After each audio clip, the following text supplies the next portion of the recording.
ওই তোমার যেরকম টাইম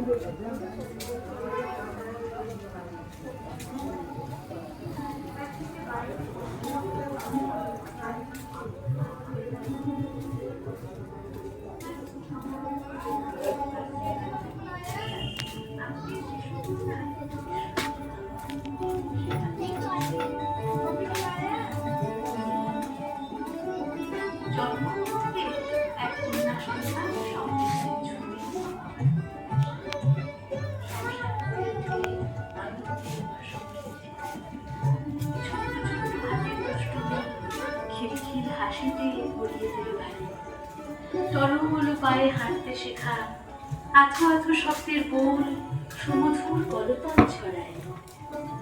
তারপর একটুখানি বড় হয়ে উঠলে অফুরন্ত আনন্দের শৈশব। পুতুল খেলায়, রান্নাবাটি খেলায় সে যেন এক ছোট্ট গিন্নি তখন, ঠিক যেন প্রজাপতির মতো উড়ে বেড়াচ্ছে বাড়ির প্রান্ত থেকে ও প্রান্তে।